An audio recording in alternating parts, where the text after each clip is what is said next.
The paradox of oneness, one integrated system, yet diversity is what keeps the system living.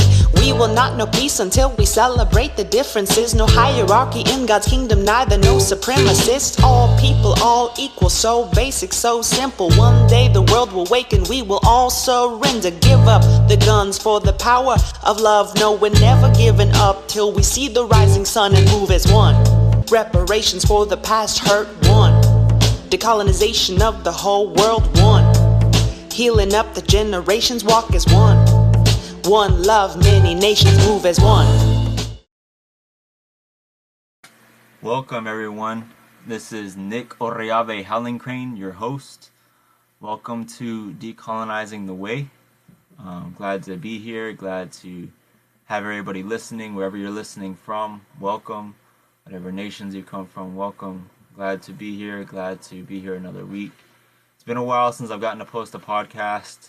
Been pretty busy with family and just getting back into the groove of things after going to ceremony and being away for a little while. But my plan is to get right back in and make this a part of life, weaving it into scheduling so it can be something that is not only more regular but also more quality, so we can start planning it out more and having guests and all of that kind of jazz. So today we're going to be talking about creation, the original instructions, and Shalom. And I feel like this is a really important topic. We're going to kind of start here because I feel like starting from a place of goodness and authenticity and how everything is meant to be is pivotal to understanding the rest of history, human history, and the rest of the history as we see it playing out in the earth. And so this is like the starting point, you could say. And as indigenous peoples, we all have our different creation stories and our different original instructions, we call it, and how we're supposed to, more of how we relate. It has to do more of relating, how we relate to humans and human interaction and our non-human interaction between humans, and then how we relate to the spiritual or the creator.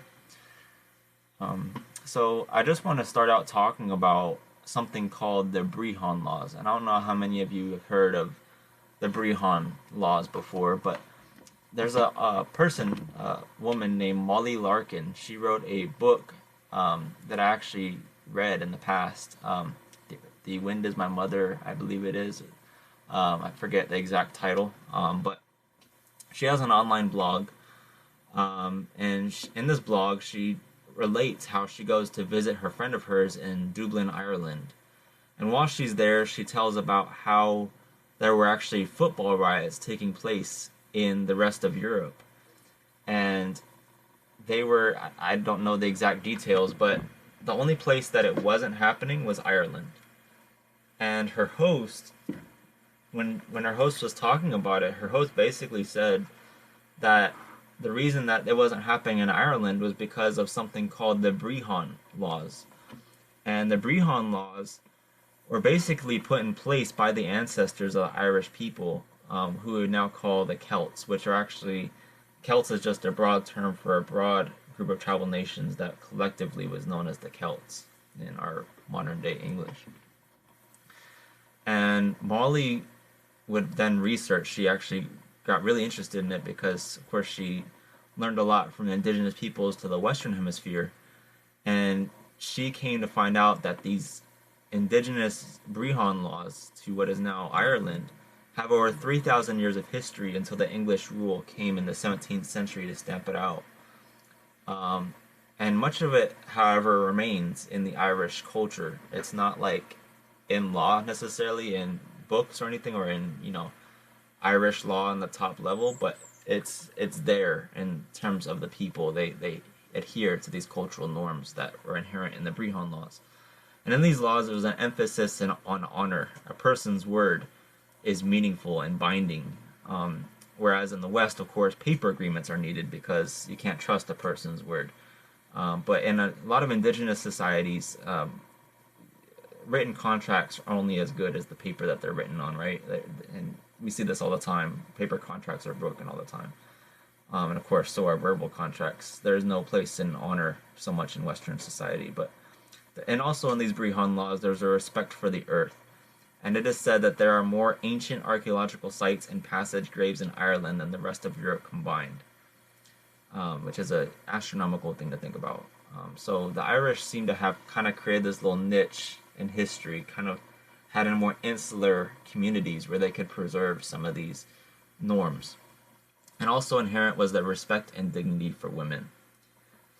And there's actually a druid who said, one of the caretakers of those laws, he basically puts it this way.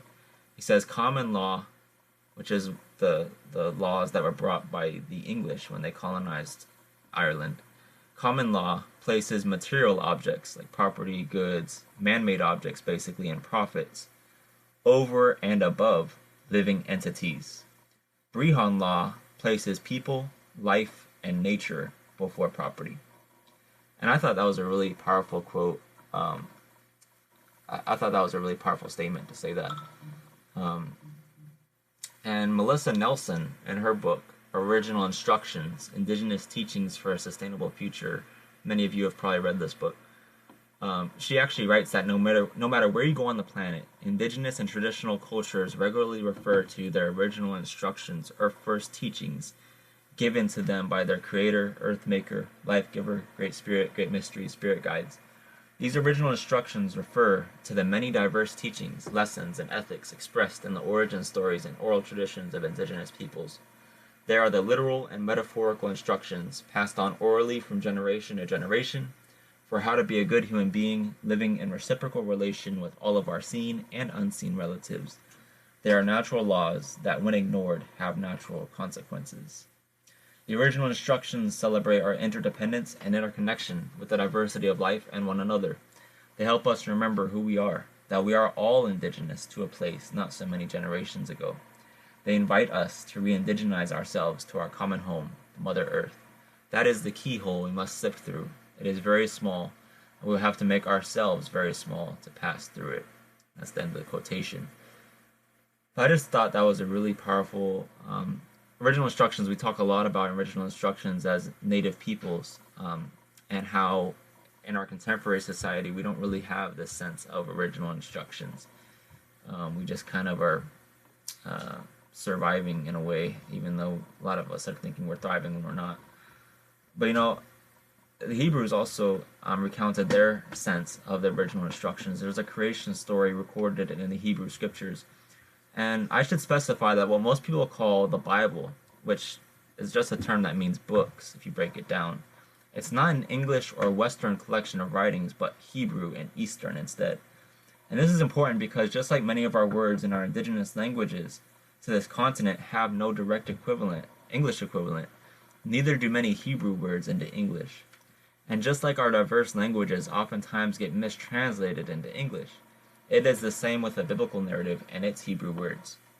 So first and foremost, when I say scripture, it should be emphasized that it is a result, this work of literature, which originally was just oral tradition. A lot of, everyone having a book or even a scroll is more of a modern invention. Historically people would communally get together and hear more than read.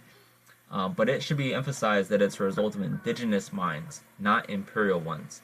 Whether colonizers have conveyed it accurately or not is another issue. It is primarily a story that is connected to place rather than centered on time as in Western thinking. It should also be emphasized here that this is a time when everything is right with the world, when flourishing and beauty are at their peak with nothing to mar or corrupt. This is the creational intent, no harm on any level. The world as everything is meant to be. And as humans, I think there's this drive within us that there is a way that things are meant to be. There is a way in which humans are meant to operate, in which we're supposed to treat each other and supposed to treat the rest of our non-human creation. And I believe that this is highlighted in the created order, that this is the focal point of the whole creation story. And in this story, the self-existent one brings order and flourishing out of the chaotic, death-dealing, and yet life-giving waters. The spirit hovers over the face of the deep, bringing order out of the chaos. And notice it is the Spirit that brings order out of chaos. It's not spontaneous. It doesn't just happen on its own. And the main difference between the Hebrews account and, say, the Babylonians or Sumerian accounts, despite their similarities, is that their deities, the Babylonian Sumerian deities, are created out of the chaos and disarray. They're a result of the chaos and disarray. In the Hebrew account of creation, the Creator is the one who brings order out of chaos and disarray, ultimately showing his or her authority over the created reality. This being has the authority to create harmony and order out of the disorder, instead of being a product of it. This being is also the one who has always existed, the other main difference from the other narratives. And you can see this clearly in Genesis 1. You see that the Spirit gets introduced as hovering over the face of the waters. And then collectively, over the next 28 verses, you see spaces being created, and then the creatures that fill those spaces being created, but it's all through the creative word. It said the creative word just speaks and it happens, and it comes to being. So, for example, the first day, light and darkness are said to happen. And the second day, it's the sky realm, the waters above separated from the waters beneath. And there's the third day, the land, the vegetation, and the waters. And so you got the first day, which is light and darkness, and then you got the fourth day. So those three tiers right there, the light and darkness, the sky realm, the land, the vegetation, and the waters, those are the three spaces. And then the other 3 days before the seventh day is where those spaces are filled. So the fourth day, the sun and moon provide the light and darkness and are filled in those spaces. The sky creatures and water creatures fill the sky realm of the second day. And then the land creatures, including the human image bearers, come to fill the space that was done on the third day, the land, the vegetation, and the waters. And the seventh day, being the climax of it all, is where everything rests. Creator and all of creation rests. And this is for the sake of the benefit of all of creation, is that rest. And so it's really interesting because historically, Bioproject, there's a group called Bioproject that actually has, and they've gotten their research, of course, from other scholars, but it's really interesting because they bring out how the Hebrews 7-day creation account mirrored the surrounding nations, how they would dedicate their temples. So like Baal and the different deities around Israel, they had temple dedication ceremonies where they actually would dedicate their temple in a series of 7 days. And after which their deities would rest. And so the Hebrews account is that Yahweh creates the land, the sky, the waters, and all their respective beings in a period of, similarly, 7 days. After doing so, the self-existent one rests, or in the Hebrew, Shabbats, where the English word Sabbath comes from. The Hebrews are intentionally riffing off of this to tell us that all of creation is a temple for the Creator of the universe. Heaven and earth overlap each other and are one. There is harmony. All of creation is seen here as housing the self-existent one's presence. Everything is therefore sacred because of that. And in the Hebrew mind, the seventh day is the climax of the whole creation order, as it is where the Creator comes and fills the temple of creation with His presence, including His human image bearers.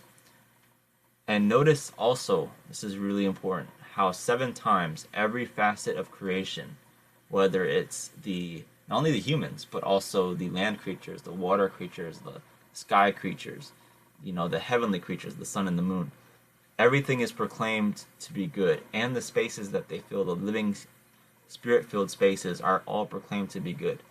And at the very end of everything good being created, the climax is in the statement in verse 31 that states that everything was very good.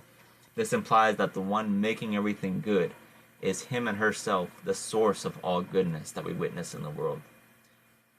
And now it's really interesting because whenever Western missionaries came here and talked about their church buildings and how it is that is the only place to experience God's presence, it always seemed out of place and contradictory to what Creator had already revealed to us as indigenous peoples. We would hear Creator's voice speaking to us in all of life, and we didn't need a building necessarily. Spirit held all other life forms' breath and life, in the palm of his hands. And its spirit is therefore seen as being present everywhere because of this. And in our stories, and here in Genesis 1 and 2, we are shown that creation is the cosmic temple where God's presence can be felt and seen. And then, of course, the last ones, the younger siblings to be created in this story, are the image bearers, the humans. And it's really interesting, it uses the word image. And the word image, it comes from the Hebrew word zelem, which simply means representative.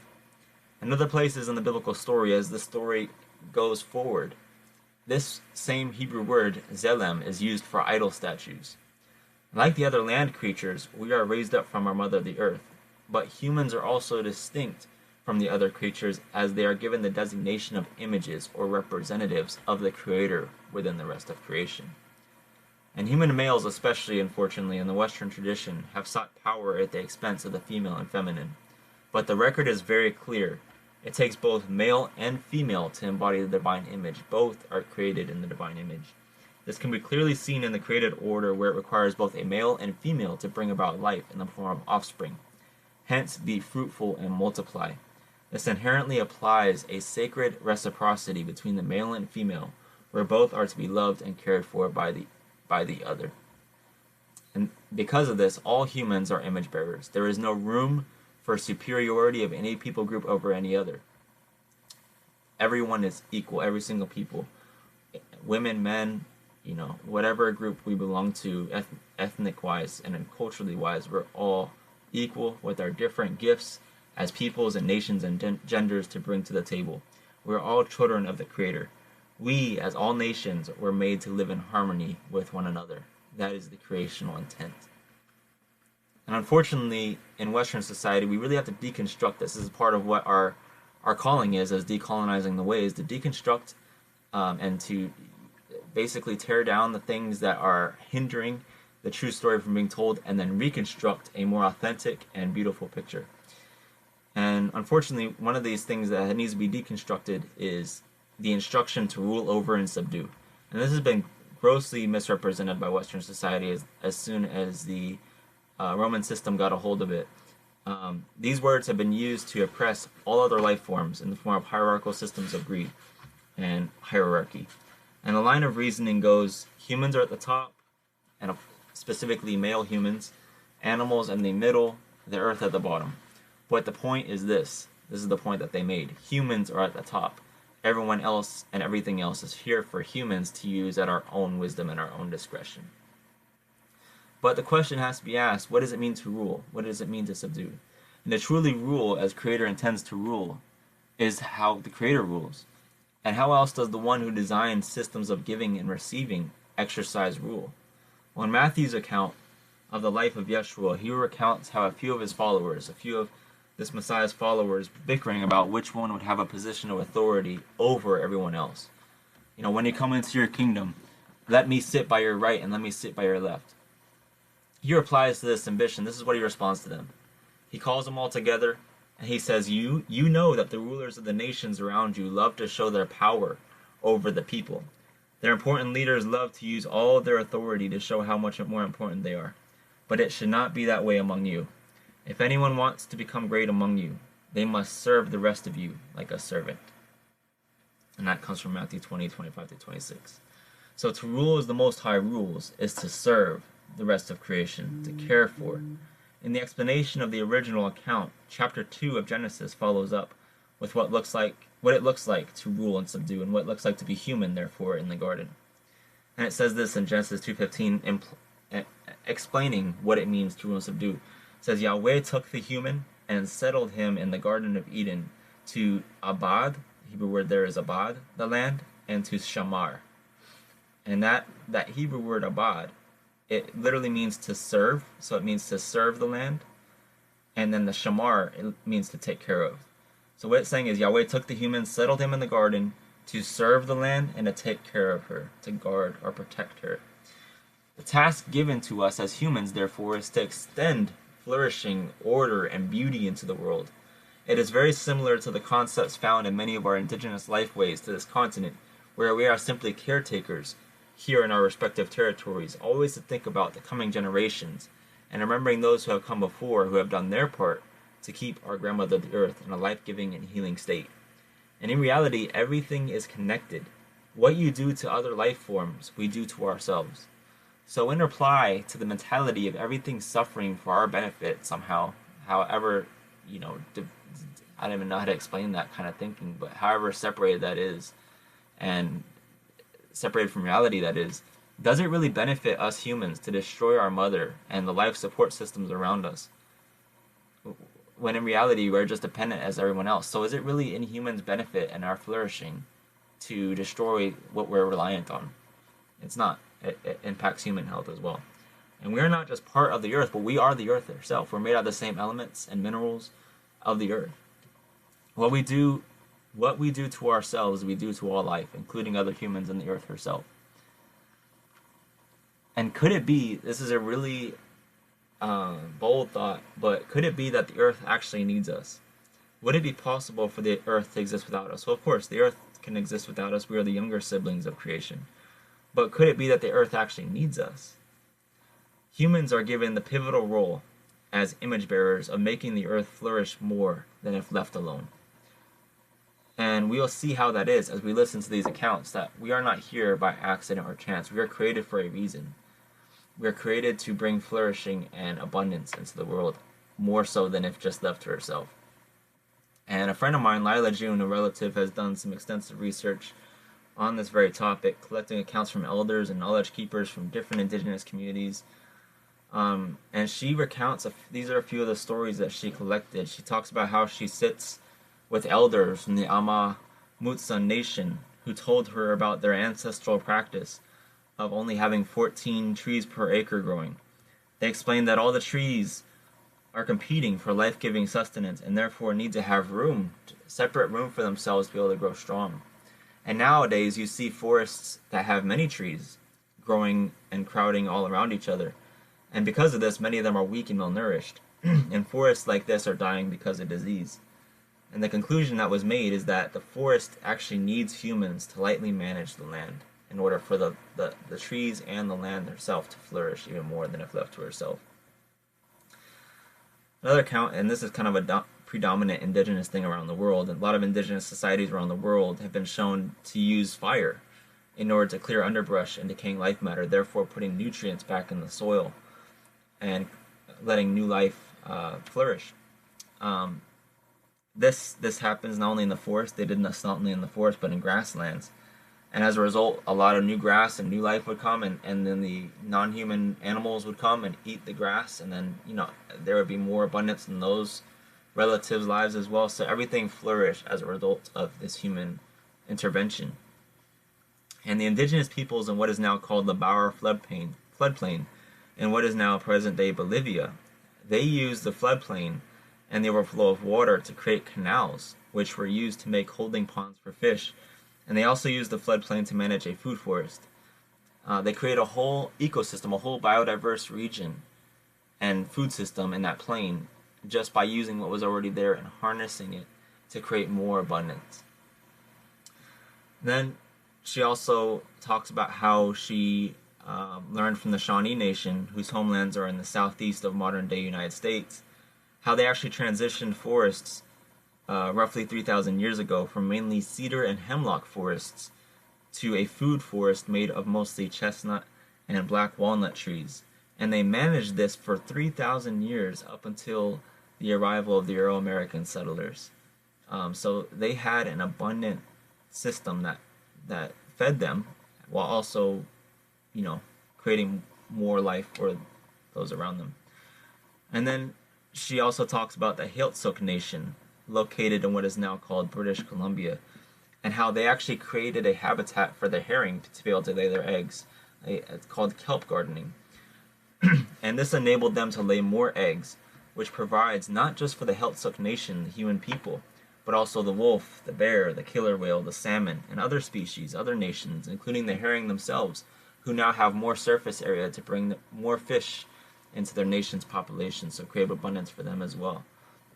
This is the predominant feature of indigenous agricultural thinking, pre-colonization, is that we not only, by creating flourishing for our non-human relatives, we're actually benefiting too, because we're able to exist off of them and their sacrifices. So it's a very collective way of thinking, not this individualistic thinking that is very prominent in Western circles. It has been said that indigenous peoples, who now make up less than 5% of the world population, at the same time protect 80% of the world's biodiversity on the land that they care for. Surely this is what it means to follow the original instructions, at least a part of it. And our highest calling as humans is answering our created purpose, is to work with and care for the biodiverse lands that we each live on. We are created for and in a garden to bring creation into more of a state of flourishing and biodiversity than if left to herself. We, as children of the earth, are called to help our mother and help each other. And as Joseph Marshall states, we are and were a part of the whole, not apart from it. And that brings us to the concept of shalom, this Hebrew word shalom, and how it ties to being a good relative. And shalom, in its most basic definition, the Hebrew word shalom, could roughly translate into English as being complete or whole. And it's used throughout the biblical narrative this way.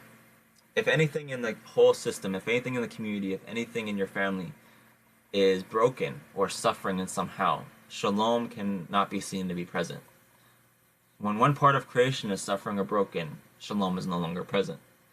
The same thing for human communities. If anyone is suffering or being oppressed, shalom can't be said to be present, even if it's in your own space. Everyone has to have equity. Everyone has to have the basic needs of life, be able to flourish, or else shalom cannot be said to be there. And we have a similar concept in many First Nations in the Western Hemisphere, and probably around the world. I'm not extremely familiar with other indigenous communities, unfortunately, even though I come from other indigenous communities around the world. But each one is also unique to each nation. But the original instructions instruct us how to be good relatives. It is communal. It is communal-oriented, not individualistic, like Western society emphasizes. The benefits of the whole is what is important, and the benefit of the individual is always for the sake of the whole community and not the self. Being a good relative means to take care of others and to treat them good in a good way. And this is not just for humans to other humans, though it's certainly emphasized, but it also applies to our non-human plant and animal relatives and to the earth herself. Everything deserves respect and compassion. Your greatness as a relative was not measured so much by what you have materially, but by how much you give. Now within this context, there is the medicine wheel or the circle. You find this visual reminder. And the circle is whole, and everyone, human, non-human, with Creator at the center of the circle, has a place in that circle. No one's left out. Women and men, elders and children, able-bodied and non-able-bodied, and the rest of creation. In the circle, there can be no hierarchy, and there is no justification, therefore, for exploitation, as in the linear model.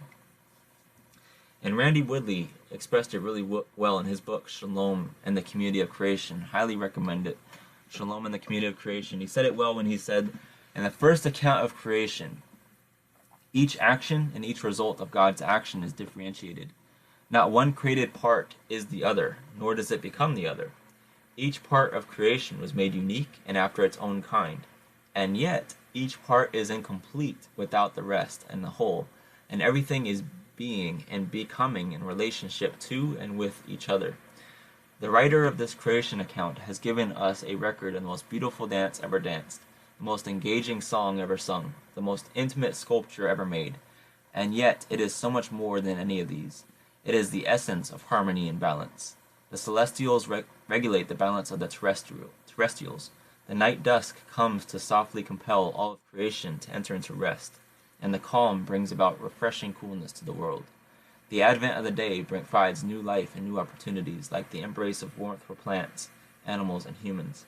The moon regulates all the waters. The sun regulates the seasons. The seasons regulate all of creation on the earth and the sky's annual activities. Bears hibernate, birds migrate, people store wood and food for the winter and plant seeds in the spring. Everything created is in harmony and balance with everything else and with the Creator. The first week of creation is a grand picture of shalom on the earth. End quote there. And I would argue that being a good relative, based off of everything that we've just said, being a good relative Shalom, and the original instructions are all based on this one word. And that is the English word love. When you hear the English word love, what comes to your mind? Well, in the West, we may think of the word love and think of desire. You know, like you love a certain food.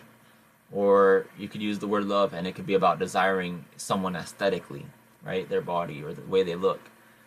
Or the affection that is also felt between a more intimate level in a communal or familial group.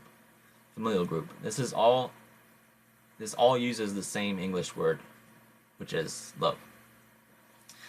And there's only one word, though, in the whole biblical narrative that is equated with the Creator, that the English word has translated with the Germanic term God. In John's first letter, known in most Bibles as 1 John, it states, it uses one word to equate with God, and that is, God is love. 1 John 4:16. In the rest of the narrative, it talks about how Yahweh is just, but never justice, merciful, but not mercy. There's only one word in the entire biblical narrative that is used to equate with God, or with Creator, and that is love. And the original word in the Greek language that was used before the English translated to love, is the word agape. In the Hebrew mindset, contrary to the Western mindset, it's very concrete. So everything is tied to something in reality. So you want to know what love is? Here, I'll show you what it is. It's not like in Western context, we want to see what love is? This is how I feel about you. It's a very, what's the word? Not concrete, but the opposite of concrete. I forget what the word is, but it's very non-concrete, I guess you could put. It's not based in an action necessarily. It's based in the mind. But this is what Yeshua says. No one can love, this is the same word, agape. No one can love more than if they do this. Here's the action part. They give their life for another. Love is also said to be the opposite of selfishness. That is, not self-seeking. That comes from 1 Corinthians 13. Love is not self-seeking. In the West, people think of love, and a very different picture comes to mind. Love oftentimes is equated with selfishness. Love has come to mean I love or I like what you can do for me. Everything is individual and self-pleasing, and not necessarily about the other's benefit for their sake. I can hurt you and say simultaneously I love you. Well, no, you actually don't love me, because in the truest sense, you can't love someone unless your actions demonstrate that. In other words, the truest expression of love is to seek the benefit of the other above the benefit of the self. And imagine a world where everything runs that way with me. Imagine it. A world where everyone looks out for each other above themselves. And if everyone does that, if you look out for me and I look out for you, nobody suffers, because everyone is looking out for each other and everyone is taken care of. Even the one who's looking out for the others is themselves taken care of. Nobody would be neglected. All life would flourish. This is the creational intent, and this is also the modus operandi behind the original instructions. This is the world that we were created for. And yet, we now live in a world that is at odds with this. It's opposite of this, oftentimes. Well, why is that? How did we get here? I will have to leave you with those questions, because in our next episode, we're going to talk about how the world got the way it is now.